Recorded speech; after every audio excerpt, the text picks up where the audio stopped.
Assalamualaikum warahmatullahi wabarakatuh. Salam sejahtera bagi kita semua. Perkenalkan, nama saya Riki Aditya. Saya dosen program studi S1 Matematika, Fakultas Sains dan Teknologi, Universitas Sanata Dharma. Bidang keahlian saya di bidang matematika adalah aljabar. Namun, selain mata kuliah aljabar, di instansi saya juga mengampu sejumlah mata kuliah lain, di antaranya untuk bidang geometri. Salah satu mata kuliah yang sering saya ampu di instansi saya adalah mata kuliah geometri analitik. Mata kuliah geometri analitik ini berbobot 4 SKS dan diberikan untuk mahasiswa semester 2. Mata kuliah ini merupakan salah satu mata kuliah fundamental untuk bidang matematika, sehingga perlu diberikan di semester awal supaya bisa menjadi fondasi untuk mata kuliah tingkat lanjut yang diberikan pada semester-semester selanjutnya. Mata kuliah geometri analitik ini, perbedaannya dengan geometri klasik adalah pada penggunaan sistem koordinat. Jadi objek-objek geometri seperti titik, garis, kemudian ada kurva, lingkaran, parabola, lalu ada bidang, dan lain sebagainya, itu semua dideskripsikan di dalam sistem koordinat, baik untuk geometri bidang datar, yaitu R2, atau geometri ruang, R3. Jadi, sebuah titik itu dideskripsikan sebagai koordinatnya, X, Y, atau X, Y, Z. Lalu, suatu objek geometri itu berarti merupakan kumpulan titik-titik yang memenuhi suatu kriteria. Nah, dari sinilah muncul persamaan analitik. Jadi salah satu esensi utama dari mata kuliah geometri analitik adalah mendeskripsikan objek geometri ke dalam persamaan analitik. Misalnya kita mendeskripsikan sebuah garis. Apa persamaan dalam X dan Y yang bisa mendeskripsikan suatu garis tersebut? Atau kita mendeskripsikan objek yang lain, misalkan lingkaran. Apa kriteria untuk X dan Y supaya terpenuhi persamaan lingkaran tersebut? Dan nanti dapat diperluas untuk dimensi 3, untuk geometri ruang, untuk persamaan bidang. Di dimensi 3, mungkin persamaan bola, silinder, dan lain-lain. Jadi, pada mata kuliah ini, mahasiswa akan belajar bagaimana mendeskripsikan objek-objek geometri ke dalam persamaan analitik, dalam sistem koordinat, sekaligus menganalisa bagaimana sifat-sifat dan hubungan antara objek geometri berdasarkan persamaan analitiknya. Misalnya, kalau dua buah garis itu katakanlah berpotongan, nanti apa yang terjadi pada persamaannya? Kalau dia sejajar, apa yang terjadi? Kalau di dimensi 3, saya punya dua bidang yang sejajar, apa ciri-cirinya? Kalau saya punya kurva lingkaran berpotongan dengan suatu garis, apa syarat-syaratnya? Hal-hal itulah yang akan dipelajari dalam geometri analitik. Untuk kedepannya, dengan menguasai konsep-konsep dasar dalam geometri analitik, diharapkan mahasiswa dapat menerapkannya untuk mata kuliah tingkat lanjut yang berkaitan. Seperti misalnya salah satunya di kalkulus perubahannya. Topik-topik yang diberikan dalam mata kuliah ini adalah sistem koordinat bidang, kemudian lingkaran, lalu irisan kerucut yang lain, yaitu parabola, elips, dan hiperbola. Kemudian juga ada persamaan umum derajat 2, sistem koordinat kutub, sistem koordinat ruang, bola, silinder, kerucut, dan permukaan kuadris.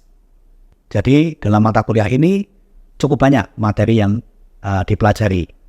Untuk rancangan perkuliahannya, mata kuliah ini berbobot 4 SKS dan diajarkan dalam tatap muka per minggu 2 kali, masing-masing 100 menit.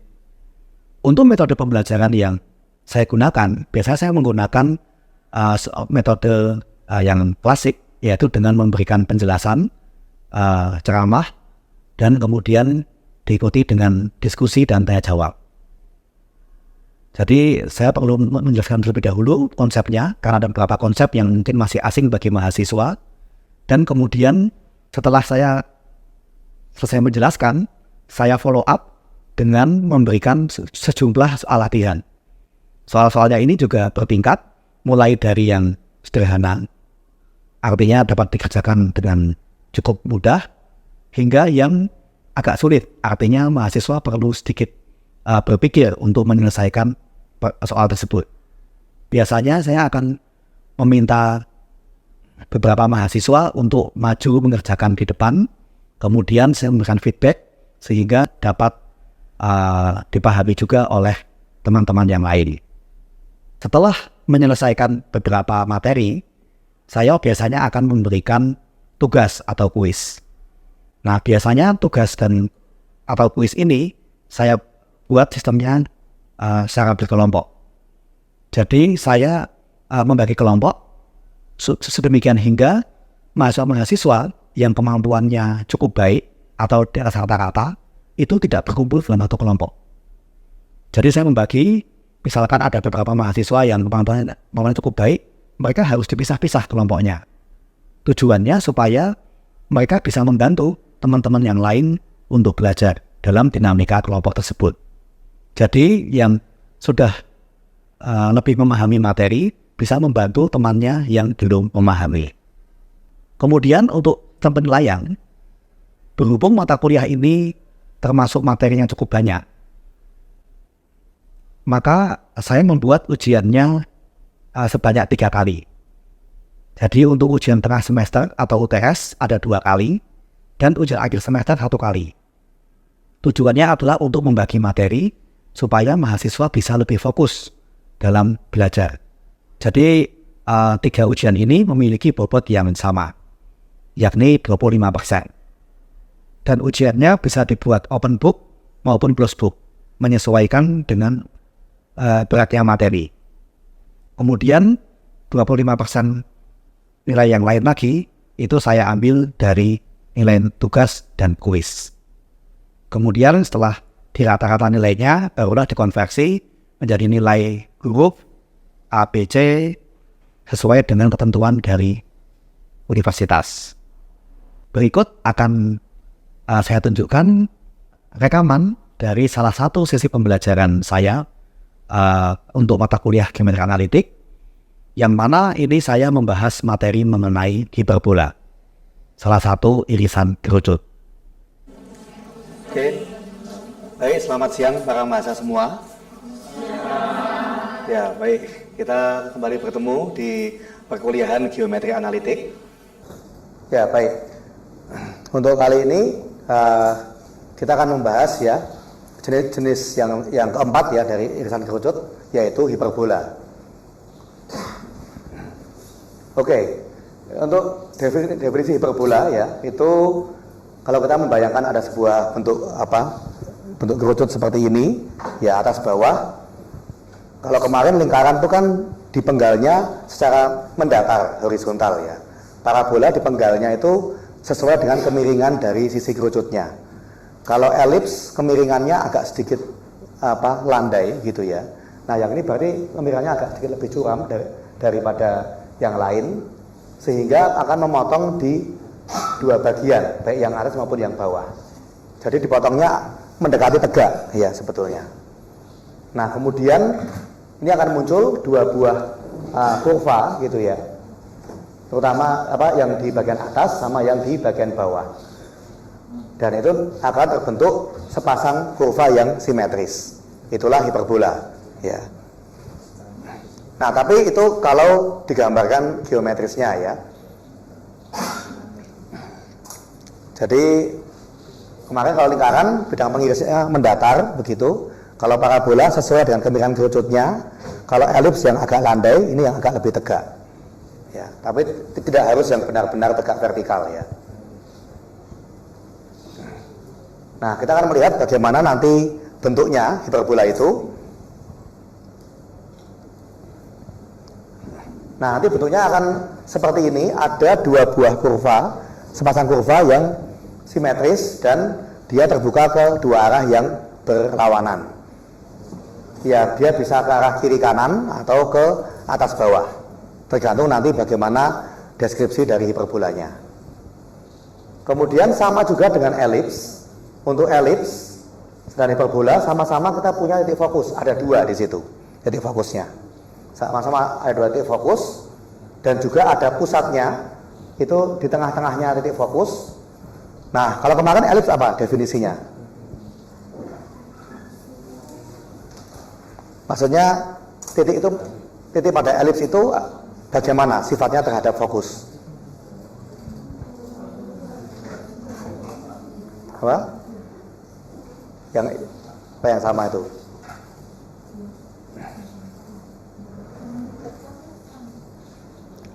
Kan kalau lingkaran itu ada pusat, lalu titik pada lingkaran jaraknya dengan pusat pasti konstan. Kalau parabola ada fokus, ada garis direktrik, jaraknya ke fokus sama dengan jaraknya ke direktrik. Kalau elips kemarin gimana? Ya, oke, ya. Jadi pada elips kalau dihitung jaraknya ke fokus 1 ditambah dengan jaraknya kepada fokus 2 itu konstan, ya. Jadi yang konstan adalah jumlah jaraknya. Nah, kalau hiperbola yang konstan adalah selisihnya, ya. Selisih ini ya bisa dia lebih dekat ke F1, bisa lebih dekat ke F2, ya. Jadi seperti ini, titik P dia lebih dekat ke F1 daripada ke F2, ya. Nah, di sini selisihnya antara jarak P ke F2 dengan P ke F1 ini adalah konstan, ya. Nah, itulah kenapa terbukanya semakin menjauh, ya. Karena kalau semakin ke kanan bagaimana? Ya, dia semakin jauh dari F1 tapi juga semakin jauh dari F2, ya. Dan selisihnya menjadi konstan, gitu ya. Jadi misalkan ini jaraknya 5, ini jaraknya 2, kan dia berselisih 3. Lalu misalkan di sini jaraknya ke F2 7, ke F1 4, ya, juga masih sama selisihnya 3, ya. Jadi yang konstan adalah selisihnya, ya. Nah, kalau elips yang konstan adalah jumlahnya, ya. Jadi kalau misalkan dia mendekat ke F1, pasti dia menjauh dari F2, ya kan? Karena yang dipertanyakan adalah jumlahnya. Kalau dia mendekati ke F2, dia menjauhi F1, gitu ya. Dan ya demikian sebaliknya.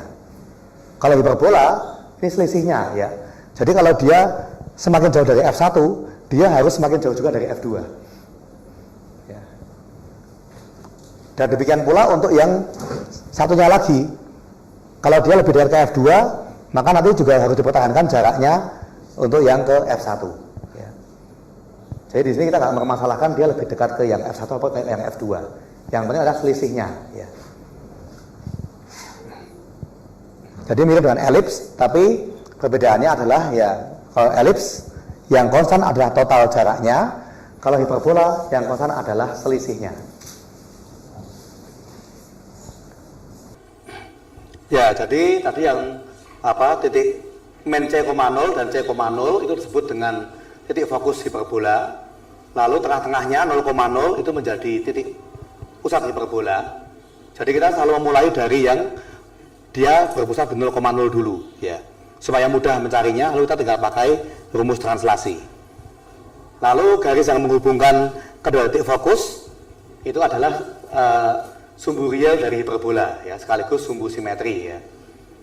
Nah, sedangkan sumbu lain, ya, yang tidak melalui hiperbolanya itu disebut dengan sumbu imajiner, ya. Lalu titik yang dilalui sumbu real dan hiperbolanya itu adalah titik puncak dari hiperbola. Kita menyebutnya bukan, ya, sumbu mayor minor seperti di elips, tapi sumbu real dan imajiner, ya.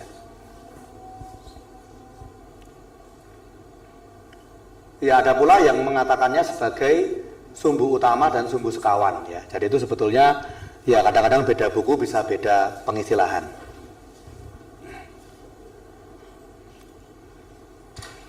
Ya, jadi itu beberapa istilah hiperbola.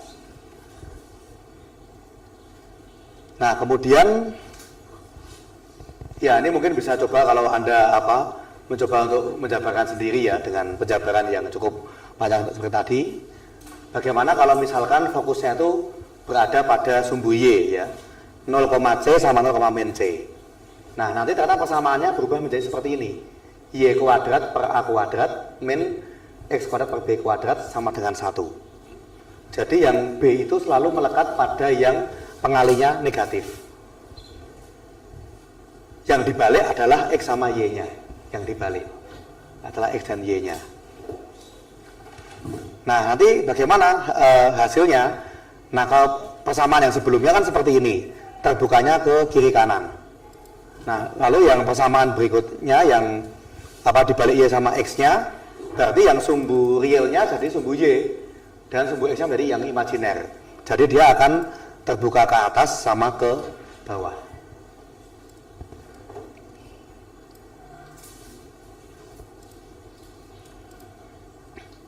Ya, jadi itu untuk yang arahnya berbeda ya, yang arahnya terbuka ke atas dan bawah. Kalau elips kan yang dibalik penyebutnya ya. Ya, kalau ini yang dibalik adalah pembilangnya.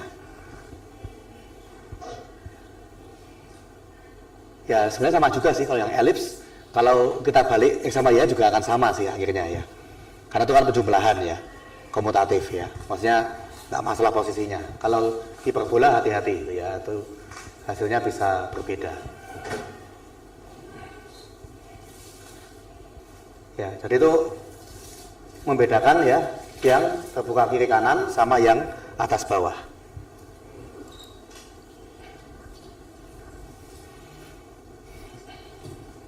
Oke, baik. Lalu untuk yang kita menggeser pusat ke H, K, ya berarti persamaannya hampir sama. Cuma kita tinggal translasi X-nya menjadi X min H dan Y-nya menjadi Y min K. Ya, jadi ini sebenarnya kita mulai dari yang gampang dulu gitu ya, yang berpusat di 0,0 supaya gampang nyari persamaannya. Kemudian nanti baru kita mengubahnya menjadi yang berpusat di H, K.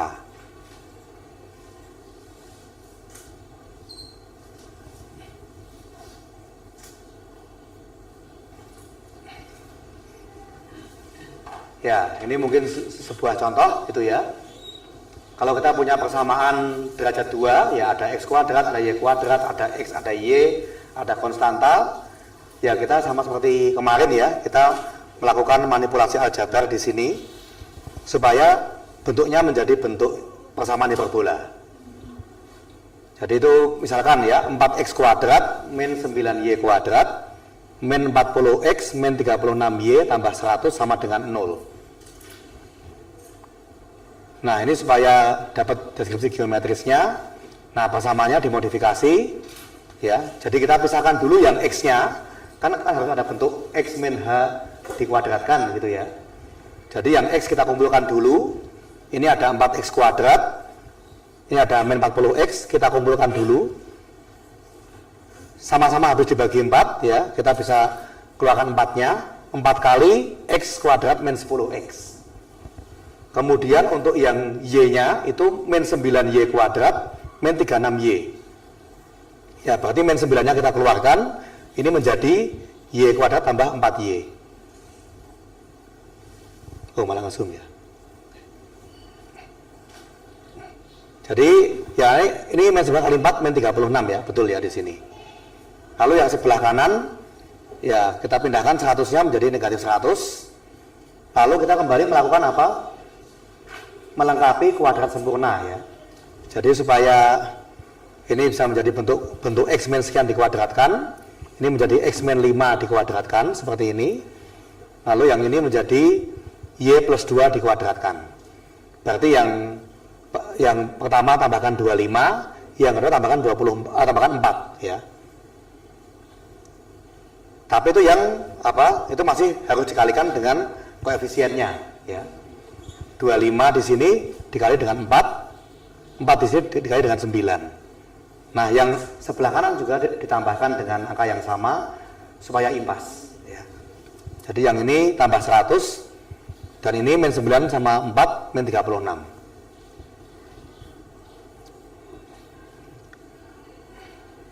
Nah, diperolehlah bahwa 4 kali X min 5 dikuadratkan min 9 kali Y plus 2 dikuadratkan sama dengan min 36.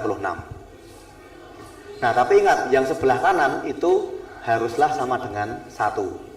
Berarti ini mesti dibagi dengan min 36. Sehingga yang min di sini jadi plus, yang plus jadi min. Ya. Seperti ini ya. Berarti yang Y-nya pindah ke depan. Y plus 2 dikuadratkan per 4 dikurangi dengan X min 5 dikuadratkan per 9 sama dengan 1.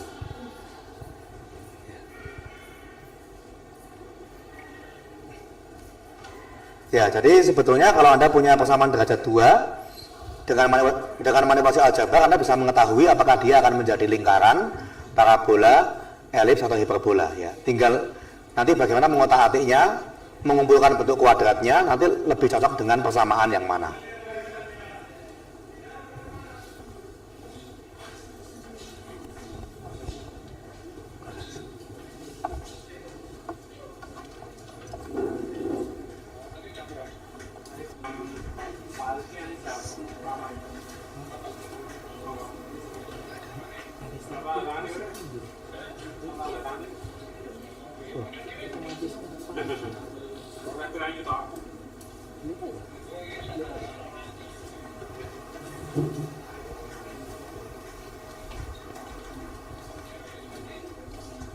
Oke, Mas.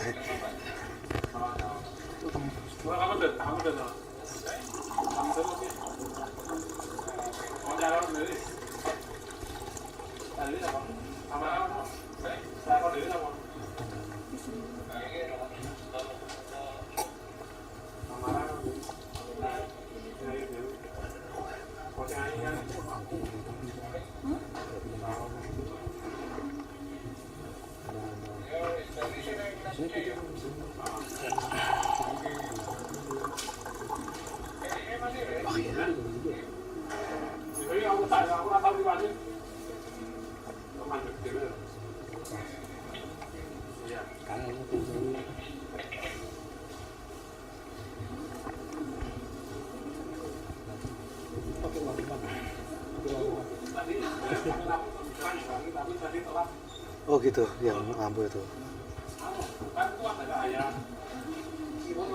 Iya. 3 kurang 3 6 berapa nih? Iya 36 ya. Berapa ini? 81 kurang 36. 45 berarti akar 4. Akar 45 berarti 3 akar 5 ya? Wah, oh ya Pak. Sebentar.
Oke, baik, kita coba cermati ya untuk pengerjaannya. Ya, di sini kita memang tidak perlu dengan menggunakan penjabaran yang panjang seperti penjabaran bentuk akar yang tadi ya. Ya, kita dengan menggunakan sifat A, B dan C di elips. Nah, di sini F1, F2 diketahui ya 2,5 dan 2,7. Lalu titik P adalah min 3,5, ini berada pada elips. Berarti jaraknya P ke F1 ditambah dengan jaraknya P ke F2 itu haruslah konstan. Dan itulah sama dengan 2A kalau pada definisi persamaan elips. Ya, dihitung di sini jaraknya P ke F1 jaraknya 5, lalu P ke F2 jaraknya 13. Ya. Berarti itu 2A-nya adalah 18. Berarti A-nya sama dengan 9. Nah, jadi dari sifat atau dari definisi yang elips kita peroleh A-nya sama dengan 9. Nah, lalu C itu apa? C itu adalah setengah dari jarak antara dua titik fokus, ya. Iya, kan kemarin ya? Kalau kan fokusnya kalau dari 0,0 kan C,0 sama min C,0. Jaraknya kan 2C jaraknya ya. Jadi 2C itu adalah jarak antara dua titik fokus. Nah, ini fokusnya berarti posisinya adalah posisi atas bawah berarti ya. 2,5 sama 2,7. Ya kan? Ini berarti elipsnya sumbu mayornya vertikal berarti. Nah, berapa jaraknya 5 dengan min 7? 12 ya. Ya kan? 5 dengan min 7 ya, jaraknya 12. Berarti C-nya adalah setengahnya yaitu 6 ya. Nah, jadi kalau mungkin bagi kalian yang bingung loh, kok tiba-tiba ketemu C-nya 6. Ini diperoleh dari jaraknya F1 dengan F2 ya. Jadi ini kan jaraknya F1 dengan F2 itu 12 ya. Tinggal kita mengurangi saja yang ordinatnya, ini sama dengan 2C ya. Ya, 2C itu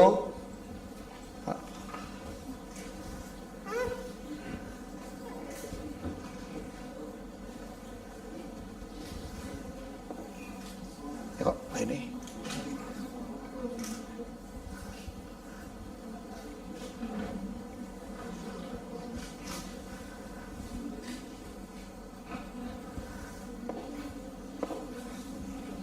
ya, jadi 2C-nya adalah 12 ya.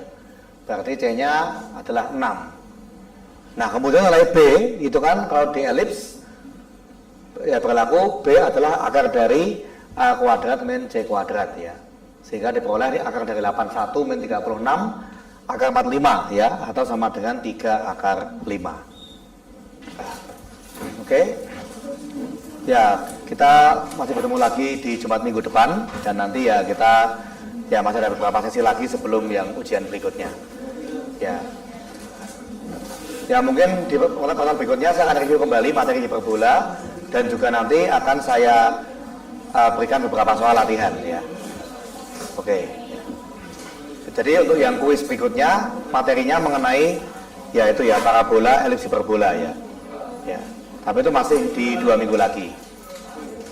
Ya, jadi oke, saya rasa itu saja untuk yang pertemuan kita hari ini. Ya, jadi semoga materi hari ini bermanfaat. Ya, dan juga ya nanti setelah liburan juga kita kembali lagi, kita review materi kembali. Nanti juga kita tambahkan, kita teruskan materi berikutnya. Saya rasa itu aja ya untuk hari ini. Terima kasih atas perhatiannya. Selamat sore dan selamat meneruskan kelas berikutnya.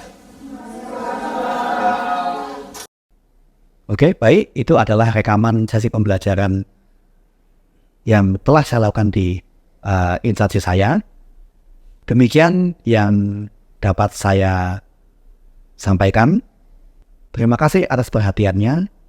Salam sejahtera bagi kita semua. Assalamualaikum warahmatullahi wabarakatuh.